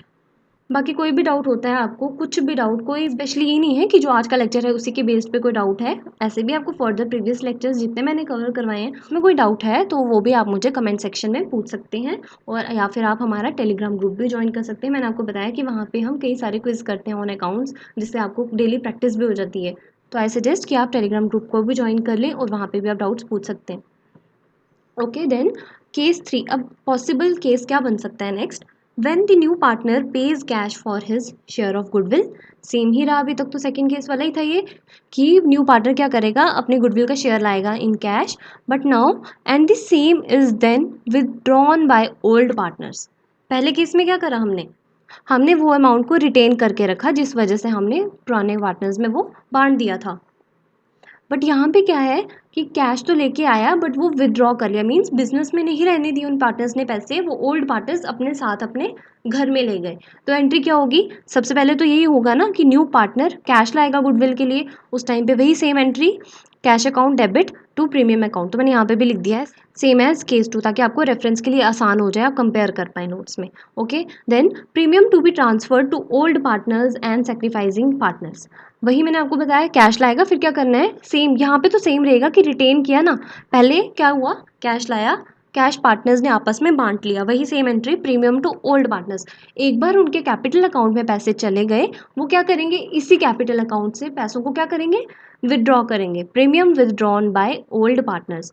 फिर क्या होगा, जो उनका कैपिटल इंक्रीज करा था due to the premium, capital increase करा तो क्रेडिट हुआ था, अब वही वो निकालने लगा है तो कैपिटल डिक्रीज हुआ, कैपिटल डिक्रीज होगा तब हम क्या करेंगे, डेबिट करेंगे, किसको, ओल्ड पार्टनर्स के कैपिटल अकाउंट को टू बैंक या कैश अकाउंट, क्योंकि उस टाइम पे हम पैसा निकाल रहे हैं अपने कैपिटल में से, हमारा कैश कम हो जाएगा। क्लियर है यहाँ तक। अब ये नहीं देखना कि एंट्री रिवर्स क्यों नहीं, ये प्रीमियम क्यों नहीं क्रेडिट हुआ, ये यहाँ से क्रेडिट और डेबिट कैंसिल हो गए थे, अब रह क्या गया था main, cash account debit to old partners, तो इसी एंट्री को हमने क्या कर दिया यहाँ पे, रिवर्स कर दिया।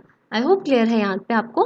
देन ये इंपॉर्टेंट नोट लिखा मैंने यहाँ पे, इन case of a partner gains, अगर यहाँ पे कोई पार्टनर गेन कर रहा होता, मैंने आपको बताया ना कि जो भी प्रीमियम या गुडविल अमाउंट ला रहा है new partner, that is to be distributed among the old partners, और कौन से वाले, जिनको सेक्रीफाइस हुआ होगा। बट अगर इनमें से किसी पार्टनर को गेन हो गया eight the time of admission, तब क्या होता है, his capital account will also be debited in proportionate share. क्या होगा, प्रीमियम को भी डेबिट करेंगे, साथ ही साथ हम यहाँ पे गेनिंग पार्टनर्स को भी डेबिट करेंगे। हम बोलेंगे भाई कि न्यू पार्टनर के आने से तुम्हें तो गेन हुआ है, तो चलो तुम्हारे कैपिटल से भी थोड़ा हम डिक्रीज करके इन ओल्ड पार्टनर्स को, जो सेक्रीफाइसिंग पार्टनर्स होंगे, उनको बांट दें, क्योंकि इनको कैपिटल में गेन हुआ, एक तरह से कैपिटल बढ़ा था तब उनको हुआ था क्रेडिट, बट जब उनके कैपिटल से हम थोड़ा विड्रॉ करेंगे amount for the payment to the sacrificing partners, तो डेबिट होगा क्योंकि कैपिटल कम हो गया।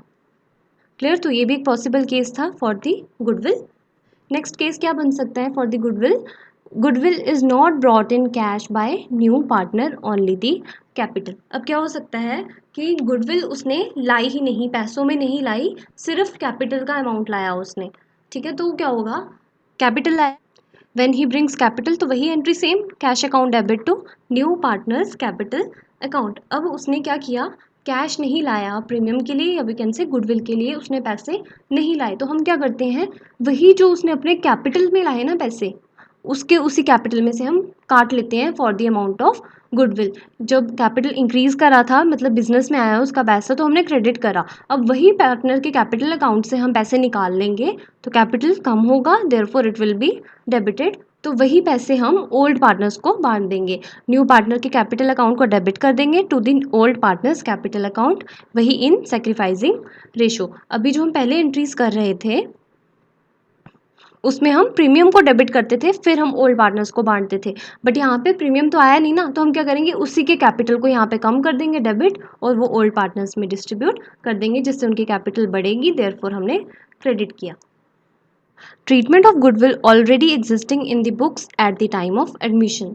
अब क्या होता है, कई बार अगर आपने नोटिस भी करा हो ना, मैंने अभी थोड़ी देर पहले ही आपको समझा दिया था बातों बातों में, कि अगर एडमिशन के टाइम पे ऑलरेडी गुडविल दिख रही है हमारी बुक्स में, हमारी फर्म की बुक्स में, तो हम क्या करते हैं, वो पुरानी गुडविल को हम ख़त्म कर देते हैं। गुडविल आपका एसेट है तो कम होता है, तो हम क्या करते हैं, क्रेडिट करते हैं, तो गुडविल को हमने एक तरह से राइट ऑफ कर देना होता है, तो ऑलरेडी एग्जिस्टिंग जो गुडविल होगी that should be written off. तो एंट्री क्या होगी, old partners capital account to goodwill account, ये आपको याद रखना है, और किस में राइट ऑफ करते हैं, इन दी ओल्ड रेशो। ज़्यादा डीप में नहीं जाना है, सिंपल याद रखें, आपको क्वेश्चन आ सकता है कि हमने ओल्ड गुडविल को राइट ऑफ करना है तो किस रेशो में करना है, हमेशा आपका आंसर रहेगा इन दी ओल्ड रेशो। और रीज़न क्या हो सकते हैं कि गुडविल ऑलरेडी अपेयर हो रही होगी हमारी बिज़नेस में, या तो पुराने पार्टनर्स ने उसके लिए पैसा ले आए थे बिज़नेस में, या फिर हमने गुडविल को खुद रेज़ करा होगा। अब इसका भी कई लॉजिक है कि किस तरह से ट्रीटमेंट होता है गुडविल रेज़ करने का, बट आपको वो नहीं समझना है, बहुत लेंथी हो जाएगा। मैंने पहले ही बताया कि पार्टनरशिप बहुत वास्ट है, कई सारे कॉन्सेप्ट्स हैं, बट हमें इतना नहीं करना है। जस्ट हम एमसीक्यू को अटेम्प्ट कर पाएँ एग्ज़ाम में, वही करें, दैट इज़ इनफ। ओके, तो जब हमारी गुडविल ऑलरेडी एग्जिस्ट कर रही होगी बुक्स में, हमने क्या करना है, गुडविल को राइट ऑफ करना है। एमसीक्यू आ सकता है, if the goodwill is already appearing in the books of accounts, तो उस टाइम पे हमें क्या करना है, जब न्यू पार्टनर एडमिट होगा, then we have to answer goodwill should be written off. या तो ये क्वेश्चन पूछेंगे या पूछ सकते हैं कि गुडविल को राइट ऑफ करेंगे, but in which ratio, they will give you the options, old ratio, new ratio, sacrificing ratio या gaining ratio, then you have to answer old ratio. तो ये थे 5 possible cases for the treatment of goodwill. दोबारा एक बार बताऊं क्या क्या cases पढ़े। फर्स्ट केस तो हमने पढ़ा कि अगर गुडविल को प्राइवेटली पे कर देंगे, प्राइवेटली पे की तो हमने बोलना है कि गुडविल को अपेयर ही नहीं करना है बुक्स में, that should not be recorded. Second case क्या बताया कि अगर वो गुडविल कैश में लाता है और साथ ही साथ में वही हम पैसे रिटेन करके रखेंगे। रिटेन का मतलब है कि हम ओल्ड पार्टनर्स को बांट देंगे। उस टाइम पे एंट्री क्या होगी, पहले तो कैश आएगा तो एंट्री होगी cash account debit to premium account, ठीक है। फिर सेकंड एंट्री क्या होगी, जब कैश ले आएगा फिर यही गुडविल हमने ओल्ड पार्टनर्स को बांटनी है, तो एंट्री क्या होगी, premium account debit to old partners capital account, और हमने इनको बांटना किस रेशो में है, इन दी सेक्रीफाइसिंग रेशो। ये पढ़ा हमने second case. Then third case मैंने आपको बताया है कि अगर कैश लेके आता है वो फॉर द गुडविल, बट वो रिटेन नहीं करते, वो पार्टनर्स आपस में विदड्रॉ कर लेते हैं, तो पहले क्या होगा एंट्री, यही same cash account debit to premium account, और सेकंड क्या होगी, यही सेम कि प्रीमियम को पहले ओल्ड पार्टनर्स के कैपिटल अकाउंट में ट्रांसफर करेंगे। देन थर्ड एंट्री क्या होगी, कैपिटल कम हो जाएगा, हम करेंगे old partners capital account debit, capital कम हुआ तो डेबिट करा टू कैश या बैंक, क्योंकि उससे हमारा पैसा कम हो गया जो बिजनेस में पड़ा था। ओके, ये 3 केसेस। देन फोर्थ केस हमने क्या पढ़ा कि वो गुडविल कैश में लाता ही नहीं है, सिर्फ और सिर्फ कैपिटल लाता है। तब हमने क्या कहा कि वो हम उसके कैपिटल में से ही पैसे निकाल के ओल्ड पार्टनर्स को दे देंगे, तो एंट्री होगी new partners capital account debit to old partners capital account, और रेशो क्या रहेगी, वही sacrificing ratio. Then last case पढ़ा यही फिफ्थ कि अगर गुडविल ऑलरेडी अपेयर हो रही होगी बुक्स में तो it should be written off, and in which ratio, in old ratio. तो मुझे लगता है कि यहाँ तक तो आपको सब क्लियर हो गया होगा अच्छे से।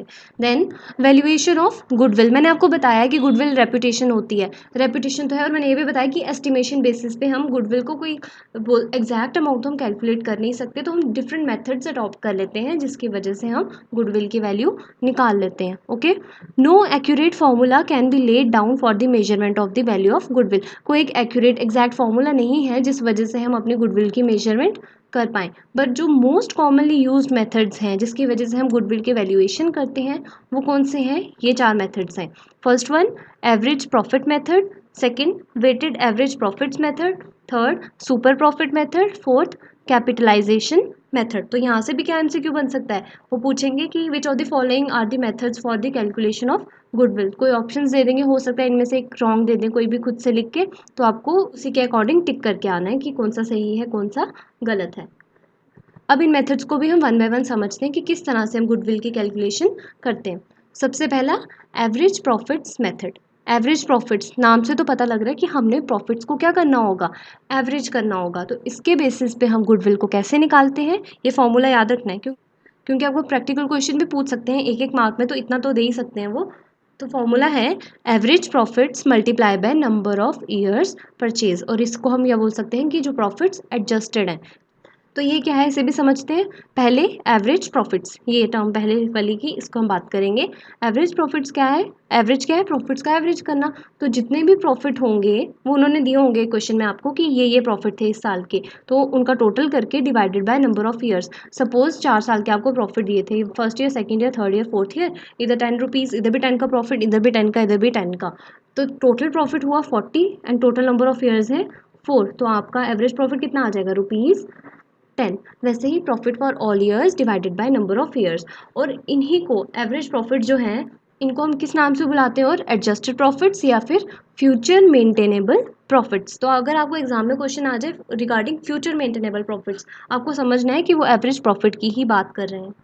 नंबर ऑफ ईयर्स परचेज, पहले तो याद रखिए ये क्या है, प्योरली एन अप्रोक्सीमेशन, हम एक एस्टिमेशन लगाते हैं, कोई एग्जैक्ट फिगर नहीं पता हमें नंबर ऑफ ईयर्स का, ठीक है। अभी होते क्या है नंबर ऑफ ईयर्स परचेज की फर्म क्या करती है, एक्सपेक्ट कर रही होती है कि हम आने वाले फ्यूचर में भी वही same amount of profits earn करेंगे जैसे हमारी बिफोर द रिकॉन्स्टिट्यूशन होती थी, जो फर्म के पास्ट एफर्ट से हम अर्न कर रहे थे।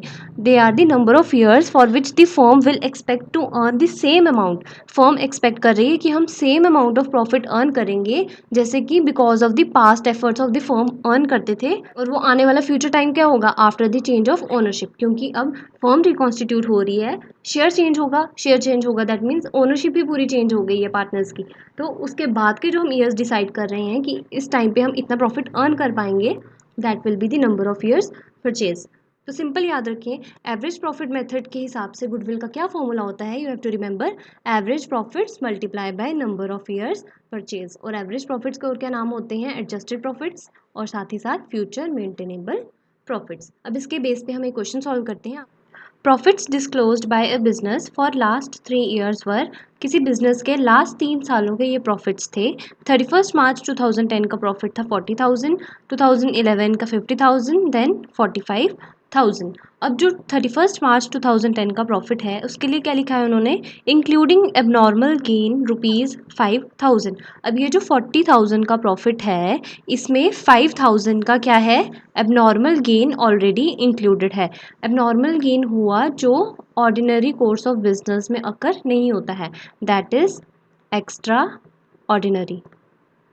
वैसे तो पूछेंगे नहीं बट फिर भी आपको याद होना चाहिए, maybe they will ask कि एबनॉर्मल गेन का दूसरा नाम क्या होता है, then you have to answer extraordinary gain, ठीक है। तो 40,000 में 5,000 का ऐसा गेन है जो एक्स्ट्रा ऑर्डिनरी है, दैट इज़ नॉट नॉर्मल, और जो हमेशा अकर नहीं होने वाला है। तो हम इसको एडजस्ट करेंगे, करेक्ट करेंगे, हम बोलेंगे कि 40,000 में 5,000 एक्सक्लूड कर दो क्योंकि ये एक्चुअल में हमेशा हमें प्रॉफिट नहीं होने वाले, पॉसिबल प्रॉफिट्स रिकॉर्ड करेंगे। देयरफॉर 2010 का सिर्फ और सिर्फ 35,000 होगा हमारा प्रॉफिट। हो सकता है एग्जाम में आपको सिर्फ इतनी सी ही एडजस्टमेंट्स दे दें और बोलें कि बताएं कि 40,000 का प्रॉफिट है, इतना गेन है, देन एक्चुअल प्रॉफिट कितना है, then you have to answer 35,000। उसके बाद 31 मार्च 2011 को 50,000 का प्रॉफिट था और उसमें कहा है कि इस 50,000 में हमने चार्ज किया है एबनॉर्मल लॉस। वही सेम कि अगर एबनॉर्मल गेन है जो हमें हमेशा प्रॉफिट नहीं होने वाला उसको माइनस कर रहे हैं, वैसे ही जो एबनॉर्मल लॉस है हमेशा लॉस नहीं होगा, उसको क्यों हम माइनस करें अपने प्रॉफिट में से, उसको दोबारा ऐड कर लेना चाहिए। दैट मीन्स इसका करेक्ट प्रॉफिट कितना होना चाहिए, 50,000 प्लस 10,000, दैट इज 60,000। ये था 2011 का। देन 2012 में बात कर रहे हैं कि 45,000 का प्रॉफिट है बट इट इज़ एक्सक्लूडिंग ₹5,000 कौन से, जो इंश्योरेंस प्रीमियम के थे फर्म के प्रॉपर्टी के, जो अब वो चाहते हैं कि वो उसको इंश्योर करेंगे। तो हमें मतलब ये 5,000 का प्रीमियम हम पेमेंट आगे करेंगे फ्यूचर में, दैट इज़ वाई ये 45,000 में हम 5,000 सब्ट्रैक्ट करेंगे तो 2012 का प्रॉफिट कितना आ जाएगा, 40,000। तो आपको अब करेक्ट प्रॉफिट्स पता लग गए।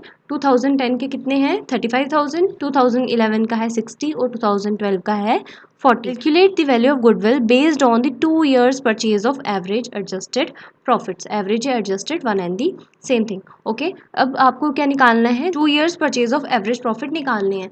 अब याद रखें हमेशा आपको मोस्टली ये जो नंबर ऑफ ईयर परचेज है आपको क्वेश्चन में दिया रहेगा, ओके। सबसे पहला स्टेप क्या होगा, आपको आप नोट डाउन कर लेंगे फॉर्मूला। गुडविल का फॉर्मूला क्या है, as per average profit method, that is average profits multiply by number of years purchase. अब तो मैं पूरी प्रेजेंटेशन की तरह मैं बता रही हूँ ना, पहले फॉर्मूला लिखे देन ये, बट जितने आप बार बार प्रैक्टिस करते जाएंगे आपको तो पूरा याद हो ही जाएगा खुद ही कि किस तरह से कैलकुलेशन करनी है। एग्जाम में आप जल्दी कर लेंगे रफली तो आपको सिर्फ मेन इंपॉर्टेंट करेगा कि आंसर दिख जाए आपको, मेन जो आना है, बाकी ये सब मैटर नहीं करेगा कि आप फॉर्मूला लिख रहे हैं नहीं, क्योंकि it will be treated as a rough work, okay.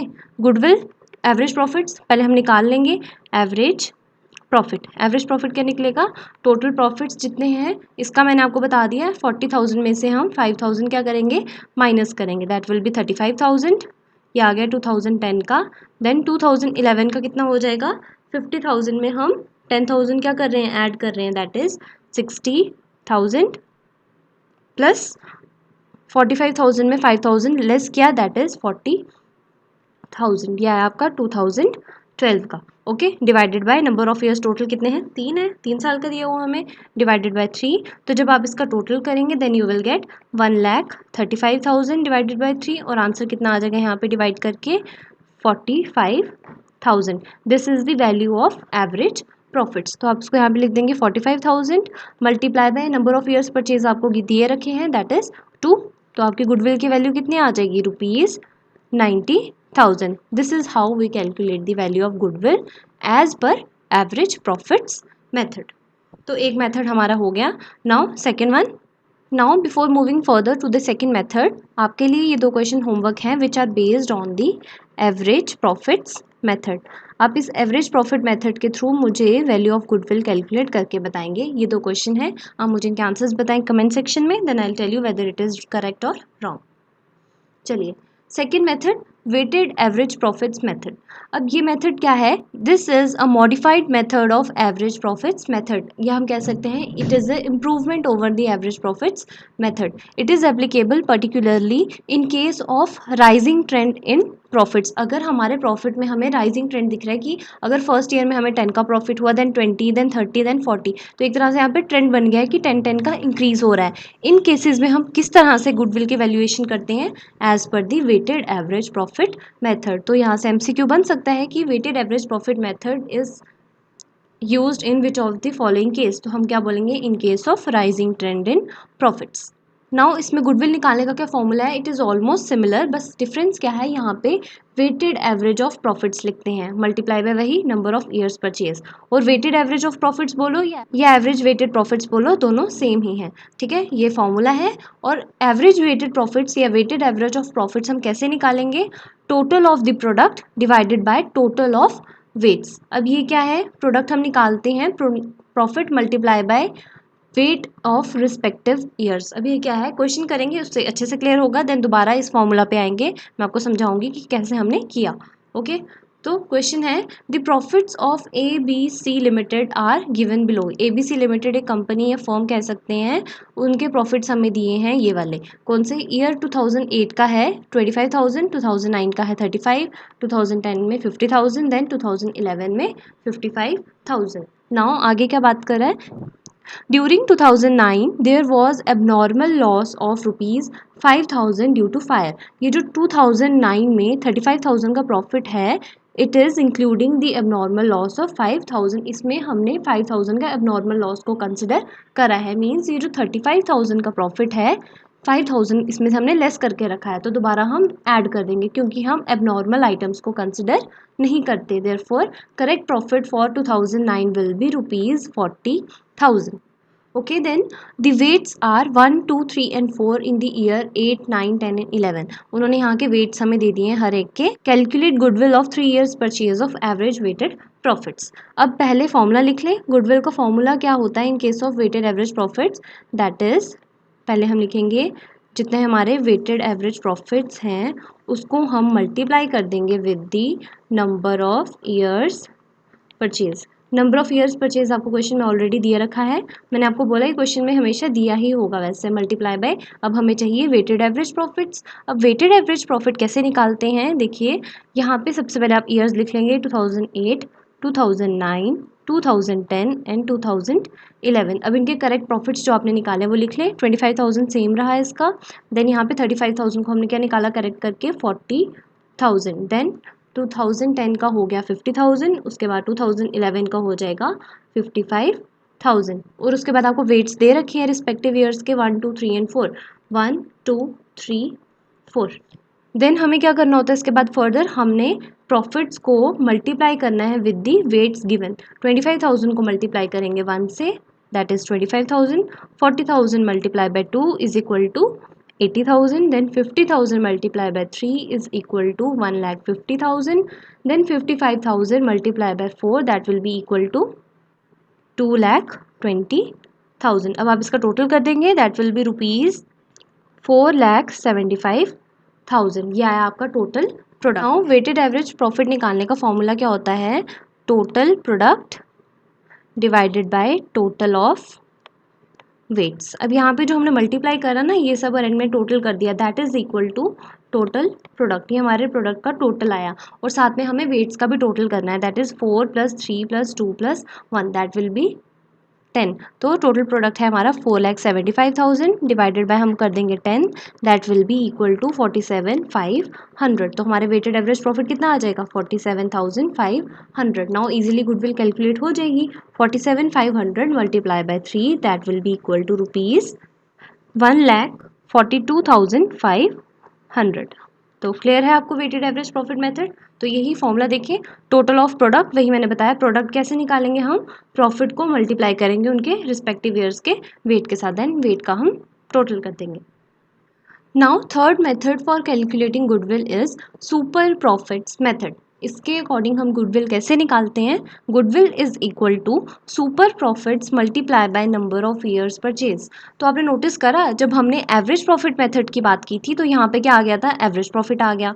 जब हमने वेटेड एवरेज प्रॉफिट की बात की तो वेटेड एवरेज प्रॉफिट यहाँ पे आ गया, और बाकी ये सेम ही रह रहा है, that is number of years purchase. तो इतना टफ नहीं है फॉर्मूला लर्न करना गुडविल के, that is very easy. So आगे देखते हैं, if the business earns profit more than what the other business are earning in the same trade. Suppose दो बिजनेस हैं, बिजनेस 1 एंड बिजनेस 2, एंड इन दोनों का काम भी क्या है, क्लोथिंग का काम है या रेडीमेड गारमेंट्स बेचने का, ठीक है। तो जो बिजनेस 1 है वो प्रॉफिट अर्न करता है ₹10,000, और बिजनेस बी जो है वो प्रॉफिट अर्न कर रहा है 12,000। काम तो सेम ही कर रहे हैं, बट डिफरेंस क्यों आ रहा है इनके प्रॉफिट्स में, that is due to some superiority, और वी कैन से कुछ उनका ऐसा काम है, ये इतने अच्छे से काम कर रहे हैं कि वो प्रॉफिट्स ज़्यादा अर्न कर रहे हैं as compare to the other business, then it means business has some superiority over the other business. Such a superiority is due to super profits. वो जो extra profits they are gaining, that is due to the super profits, या उनकी superiority को हम क्या बोलेंगे कि वो सुपर प्रॉफिट्स अर्न कर रहे हैं। ओके, और सुपर प्रॉफिट्स होते क्या हैं, it can be defined as the excess of actual profits over the normal profits. मतलब जितना हम नॉर्मल मान रहे हैं कि इतना प्रॉफिट तो होगा इस बिजनेस में, बट अगर हमारी एक्सपेक्टेशन से भी ज़्यादा हम उस प्रॉफिट को अर्न कर रहे हैं, तो जो डिफरेंस वाला अमाउंट है जो ज़्यादा हम अर्न कर रहे हैं, that will be termed as super profits. तो हम सुपर प्रॉफिट का फॉर्मूला बोल सकते हैं ना, super profit is equal to actual profit minus normal profit. एक फॉर्मूला ये भी निकल आया, आपको याद रखना है। अब सुपर प्रॉफिट का फॉर्मूला मैंने बता दिया, देन नॉर्मल प्रॉफिट क्या है, इसको भी अगर हम एक्सप्लेन करें तो कह सकते हैं, it means the profit which the firms could reasonably और normally earns in a particular business. जो एक रीजनेबल अमाउंट है कि हाँ इतना तो प्रॉफिट होगा, that is the normal profit. It is calculated by multiplying the normal rate of return with the capital employed. ये फॉर्मूला भी आपको लर्न करना पड़ेगा कि नॉर्मल प्रॉफिट कैसे निकालते हैं हम, जब हम कैपिटल एम्प्लॉयड, जो हमने बिजनेस में कैपिटल को इन्वेस्ट करा है। अब वैसे अगर हम डीप मीनिंग में चले जाए ना, कैपिटल एम्प्लॉयड का कई सारे मीनिंग है, इसमें कई सारी टर्म्स इंक्लूड हो जाती हैं, बट हमें इतना वास्ट में नहीं पढ़ना है।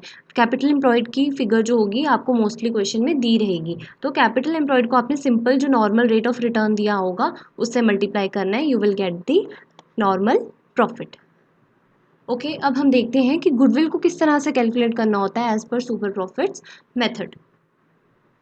A firm earned net profits during the last 5 years as follows। अब एक फर्म है, उसके प्रॉफिट हुए लास्ट 5 सालों में कितने, 7,000, 6,500, 8,000, 7,500 and 6,000। Capital employed by the firm was ₹40,000। जो फर्म में कैपिटल एम्प्लॉयड था वो कितना था, of ₹40,000, and fair rate of return on the capital is at the rate 12%। अब फेयर रेट ऑफ रिटर्न बोलो, या we can say it is normal rate of return or reasonable rate of return। Find the amount of goodwill if it is based on the 3 years purchase of average super profit। अब super profit बोल रहे हैं ना, तो हमें पता लग गया नाम से ही कि हमें super profit method के अकॉर्डिंग गुडविल की वैल्यू निकालनी है। तो अब आपको पहले क्या करना है, गुडविल का फॉर्मूला लिखना है। एक बार मैं स्क्रीन क्लियर कर देती हूँ। गुडविल का फॉर्मूला है, as per super profit method is equal to super profits multiply by number of years purchase.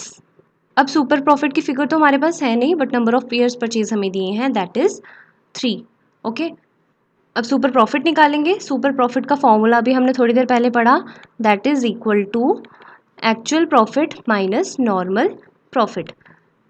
Actual profit क्या होगा, वही एक्चुअल प्रॉफिट भी नहीं है हमारे पास, तो हम कैसे निकालेंगे, with the help of average profits, जैसे हम निकालते आ रहे थे। तो एवरेज प्रॉफिट क्या होगा, इन सब का टोटल करेंगे हम। जब हम इनका टोटल करेंगे देन वी विल गेट 35,000 और डिवाइडेड बाय कर देंगे 5, तो हमारे एवरेज प्रॉफिट्स कितने आ जाएंगे, ₹7,000। हमारा प्रॉफिट आ गया, एक्चुअल बोल लो या एवरेज बोल लो, माइनस नॉर्मल प्रॉफिट। और नॉर्मल प्रॉफिट का हमने फॉर्मूला सीखा, that is capital employed multiply by normal rate of return. अब मैं पूरा नहीं लिख रही हूँ, आप ऐसे ही समझ लें, मैं बोल भी रही हूँ साथ साथ में, तो नोट डाउन भी कर सकते हैं। कैपिटल एम्प्लॉयड हमें ऑलरेडी गिवन है, that is ₹40,000 multiply by normal rate of return है 12%। तो जब हम 40,000 का 12% करेंगे देन वी विल गेट ₹4800। तो जब हम 7,000 में से 4800 लेस करेंगे then we will get super profit as ₹2200। अब सुपर प्रॉफिट भी आ गया, तो यहाँ पे लिख देंगे 2200 multiply by 3, that will B ₹6600, which is the required answer of goodwill. Now next method, capitalization method. Under this method goodwill may be calculated in two ways. अब ये जो कैपिटलाइजेशन मेथड होता है इसके अंडर भी हम दो तरीक़ों से गुडविल की वैल्यू निकाल सकते हैं। सबसे पहले तो कैपिटलाइजेशन ऑफ सुपर प्रॉफिट्स और कैपिटलाइजेशन ऑफ एवरेज प्रॉफिट्स। पहले हम देखेंगे कैपिटलाइजेशन ऑफ सुपर प्रॉफिट्स, उससे कैसे निकालते हैं, that is very simple. Goodwill को सिंपली क्या करना है, हमने कैसे निकालना है, सुपर प्रॉफिट्स जो हमने निकाले होंगे उसको मल्टीप्लाई करेंगे 100 डिवाइडेड बाय नॉर्मल रेट, ये काफ़ी इजी है। Then capitalisation of average profits क्या है, दैट इज इक्वल टू, इसमें गुडविल कैसे निकालते हैं, कैपिटलाइज्ड वैल्यू ऑफ बिजनेस जो होती है उसको हम माइनस करते हैं विद द कैपिटल एम्प्लॉयड। ये थोड़ा कॉम्प्लिकेटेड है, इसको समझें, ये तो काफ़ी इजी था। अब वैसे भी आई थिंक लग रहा होगा आपको थोड़ा कि कई सारे फॉर्मूलाज हो गए हैं, तभी मैंने कहा कि बार बार वीडियोस को देखें, स्पीड फास्ट करके देख लें। अगर एक बार आपने समझ लिया देन सेकंड टाइम रिवीजन के लिए आप फास्ट कर सकते हैं। अपने नोट्स बनाएं, की पॉइंट्स बनाएं, प्रैक्टिस करें जितना हो सके, बस एक बार एग्जाम हो जाएगा तो फिर टेंशन ही नहीं होगी। तो अपनी तरफ से आप बेस्ट दें, ओके। गुडविल का फॉर्मूला ये है। देन कैपिटलाइज्ड वैल्यू, और ये निकालने के लिए भी आगे हम फॉर्मूला फर्दर यूज़ करते हैं, that is capitalised value of business is equal to average adjusted profits multiply by 100 divided by normal rate. और कैपिटल एम्प्लॉयड मैंने आपको पहले ही कहा था काफ़ी वास्ट है, इस टर्म को भी अगर देखने जाएंगे काफ़ी डीप चली जाती है, बट इन शॉर्ट याद रखें, capital employed is equal to total assets excluding goodwill less outside liabilities. मतलब जितने भी हमारे टोटल एसेट्स होंगे उसमें से हम गुडविल की वैल्यू को भी लेस करेंगे और आउटसाइडर लाइबिलिटीज़ को भी लेस करेंगे। आउटसाइड लाइबिलिटीज़ क्या हुई, जो हमारी इंटरनल नहीं होंगी, लाइक क्रेडिटर्स हो गए, देन प्रेफरेंस शेयर होल्डर्स हो गए, ऐसे होते हैं जिनको पहले प्रेफरेंस मिलती है फॉर द पेमेंट। एक तरह से हमारे आउटसाइडर्स ही होते हैं जिनको हम लाइबिलिटी पहले पे करते हैं, देन आफ्टर दैट हम इनके बाद इक्विटी शेयर होल्डर्स को पेमेंट करते हैं। तो ये सब लॉजिक पे मत जाएं, बस सिंपल याद रखें कैपिटल एम्प्लॉयड का क्या फॉर्मूला होता है, total assets minus goodwill minus outside liabilities. Okay, तो इसी भी एग्जाम्पल से देखते हैं और अच्छे से क्लियर होगा। A firm has total assets worth ₹5 lakh। किसी फर्म के टोटल एसेट्स हैं जिसकी वैल्यू थी ₹5 lakh and the external liabilities ₹1 lakh। Already given है, आपको कुछ भी निकालने की टेंशन ही नहीं है। The normal rate of return is 10%। The actual profits earn by the firm were ₹55,000। Find out the value of goodwill under first capitalisation of super profits method, then उसके बाद capitalisation of average profit method से भी निकालें। अब पहले हम निकालेंगे किसके according, capitalisation of super profits method. तो अभी आपको मैंने फॉर्मूला बताया, आप याद रखेंगे, इसका फॉर्मूला होता है गुडविल के लिए is equal to super profits multiply by 100 divided by normal rate of return. Super profits हमें दिए नहीं है, वो हम निकालेंगे multiply by 100 divided by normal rate आपको गिवन है, that is 10%।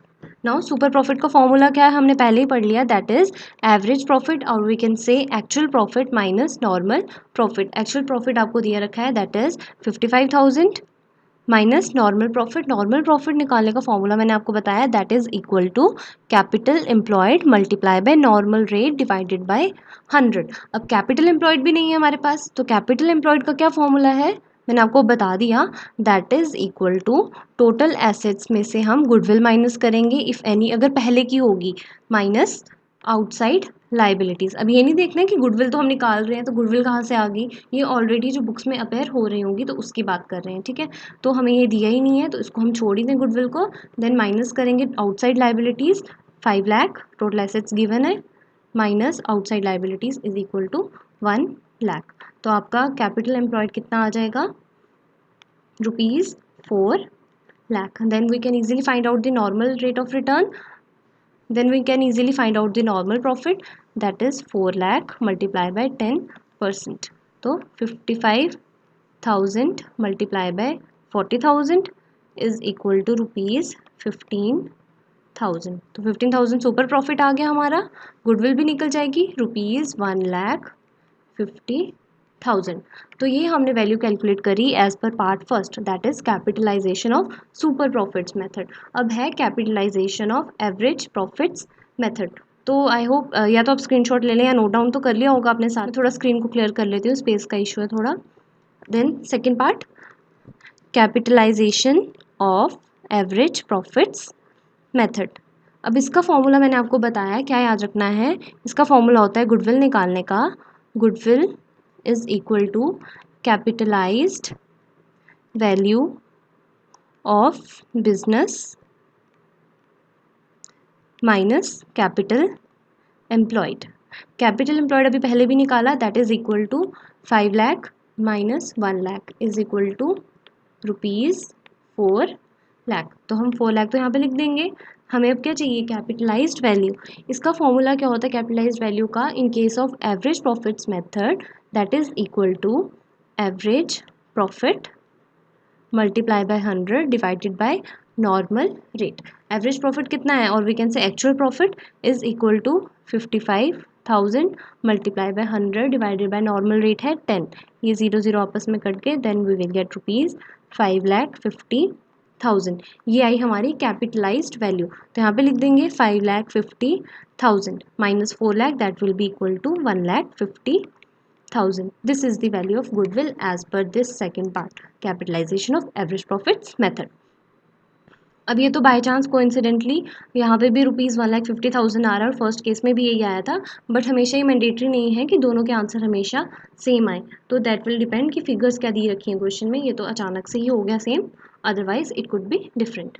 So capitalisation method भी हो गया आपका. Now this question is the homework for you. ये भी आप मुझे बताएंगे कमेंट सेक्शन में इसका आंसर क्या है. इसमें एक तो आपको सुपर प्रॉफिट के अकॉर्डिंग निकालना है, देन कैपिटलाइजेशन मेथड के अकॉर्डिंग. और यहाँ पे कुछ भी नहीं मेंशन किया तो कैपिटलाइजेशन मेथड में आपने दोनों के अकॉर्डिंग निकालना है, सुपर प्रॉफिट की कैपिटलाइजेशन में भी और एवरेज प्रॉफिट में भी.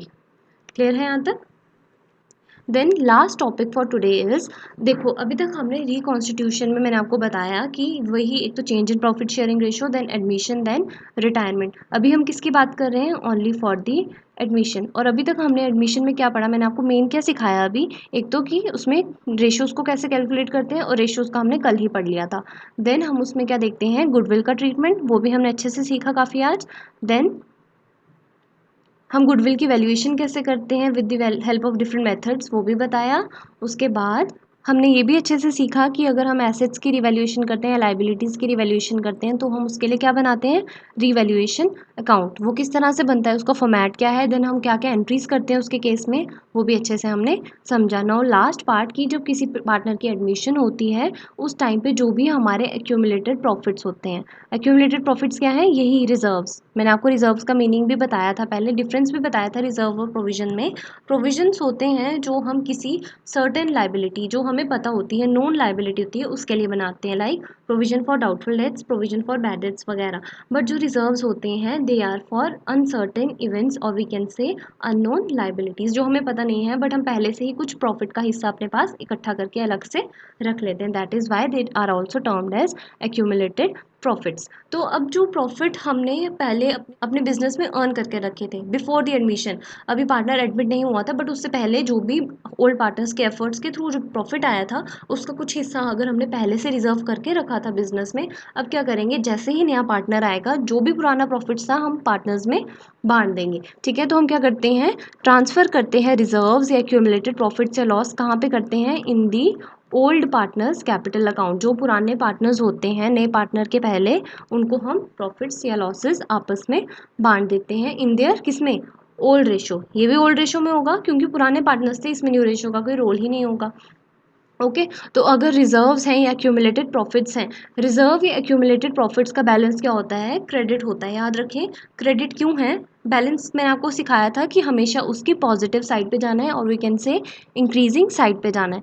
रिजर्व्स या एक्यूमुलेटेड प्रॉफिट्स दोनों एक ही हैं। प्रॉफिट जब आपका बढ़ता है, एक तरह से इनकम है आपकी, तो इंक्रीज करता है तो क्रेडिट, देयरफॉर इसका बैलेंस क्या होता है, क्रेडिट होता है। And you have to remember that they are shown on the liability side of balance sheet. अब लाइबिलिटी साइड पे क्यों शो करते हैं हम रिजर्व्स को, क्योंकि ये वो प्रॉफिट्स हैं जो बिजनेस ने अर्न करे थे, आगे हमने पार्टनर्स को नहीं बांटे, अपने ही बिजनेस में रख दिए, तो बिजनेस के लिए एक तरह से लाइबिलिटी ही है, therefore it is shown on the liability side of balance sheet. तो जैसे ही न्यू पार्टनर एडमिट होता है, ये पुराने वाले रिजर्व्स जो होते हैं हम ओल्ड पार्टनर्स में बांट देते हैं, तो लाइबिलिटी उस टाइम पे क्या हो जाएगी, बिजनेस की कम हो जाएगी। लाइबिलिटी कम हो तो हम क्या करते हैं, डेबिट करते हैं। देयरफॉर कोई भी प्रॉफिट एंड लॉस का अकाउंट का बैलेंस हो, जनरल रिजर्व हो, रिजर्व फंड हो, कंटिजेंसी फंड, वर्कमैन कंपनसेशन, कोई भी whatever will be the case, they all are to be debited. ये एक तरह से सारे काइंड ऑफ रिजर्व्स या बोल सकते हैं प्रॉफिट्स का ही पार्ट है। ये डेबिट होंगे क्योंकि खत्म हो जाएंगे, और कहाँ पे क्रेडिट कर देंगे, to old partners capital account, क्योंकि उनके अकाउंट में पैसे डाल देंगे तो कैपिटल उनका बढ़ जाएगा।